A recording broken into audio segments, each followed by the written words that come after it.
Hey, happy day 535 of What You Up To Now. Sharon Horne-Ellstrom here, also known as Pajama Grandma, chatting a little bit about getting back to reality. Been up at the cabin for a long weekend and having to go home today. So everybody's still sleeping, popping on to make what am I doing as I transition from the brick and mortar world of corporate America and offline businesses in a lot of different industries to the online world. Had the opportunity a couple of years ago to stop doing my offline brick and mortar world business things and explore things that I was really curious about and that I wanted to do. Always been interested in, since the internet came on board in like 1999, it was available to the rest of us human beings, not just scientists and the government. I got really curious about it. I never really had the time to dabble or do much or do really anything online until a couple of years ago. I got divorced, did some other changes in my business life, and it gave me an opportunity to say, I'm really curious about online stuff. Why don't I explore it? Why don't I look into it? Why don't I see if I can duplicate my offline business success in the online world? And since it's day 535, I'm still working on it, right? Now, after a couple of days at the cabin, I got to go back to the reality, my reality, right? We all create our own lives and our own reality, and I'm in the middle of a big move, so it's going to be chaos. It's already chaos. It was chaos when I left. It's going to be the same chaos or worse when I get back. And that's okay. Chaos to me is kind of fun. It's fun to take and find the pieces of the chaos that fit to create what it is that we want or what it is that I want. So I'm going back to chaos. I already know it. But it's been an amazing time. We've been up here with our grandchildren, and it's a very different feeling to be on vacation with the grandchildren than it is just to be on vacation or to be on a girls' weekend with my sisters and my mom, for example. And it's fun, it's exciting, it's also freaking exhausting. I'm going to admit it. It's absolutely positively exhausting. I'll probably sleep in the car all the way home. If I can get the kids doing something, I'll sleep all the way home. So, getting back to reality, your reality, there's the rub with that. We don't always realize it, but we're continuously creating our own reality. We're creating the environment we're in. We're creating how we feel about our lives. And that's really a tough pill to swallow sometimes, because if everything in our life isn't the way we want it to be, we ask ourselves, why would I create this? Why would I create this mess for myself?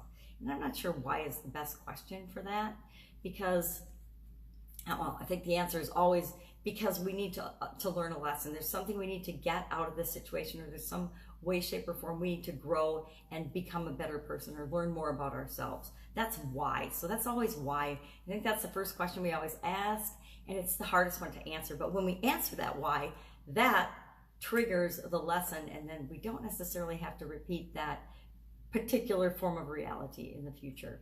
Although some of us are kind of thick-skinned and pig-headed, and we do the same lesson over and over and over again until we finally get it. I am a prime example of that, especially with respect to things like my health.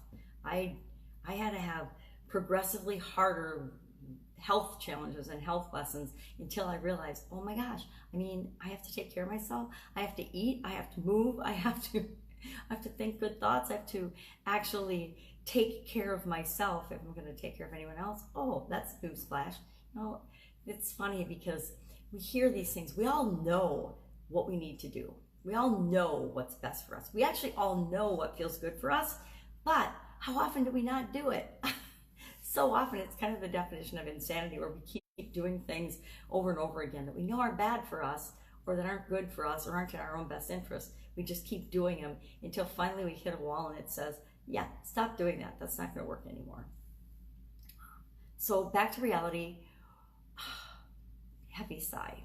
I'm looking forward to it, but I'm not. I really love getting away and just breathing and enjoying nature and the fresh air and the lake and things. And so it's interesting and fun to get back, but it's always a little bit bittersweet because it's so nice to get out of our normal routine and our normal reality. So that's it. If I can help you in any way, shape, or form, just hit me up, let me know, direct message me, ask me a question, ask me anything, and I will point you in the right direction. I won't necessarily know the answer, but I will definitely point you in the right direction and help you out. One of my things I love to do the most is helping people to identify what is the absolute positive next thing that they need to do. Because I have found that any big task, any big job, any big change, like moving, for example, is manageable, and it's a lot less stressful if you just say, well, what is the next thing I need to do? What is the next thing I can do and I will do and I'm going to do to move me toward my big thing, my big goal, my big project, my big endeavor? If I break it down and I just do the next thing, then the thing after that will automatically appear. That was a long time coming, figuring that out. I used to stress out and dwell over, the 12 million steps to get this certain project or goal accomplished. And all that did was stress me out and leave me frustrated because I wasn't there yet. And it was when I finally learned that, okay, I don't have to have it all figured out. I'm never going to have it all figured out because it's always going to change.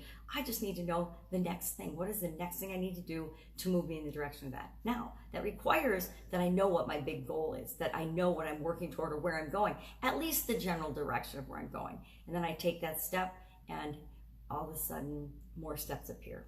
Makes life a whole lot easier. That's it. Go out and make an absolutely fantastic day, and I'll, of course, be with you tomorrow.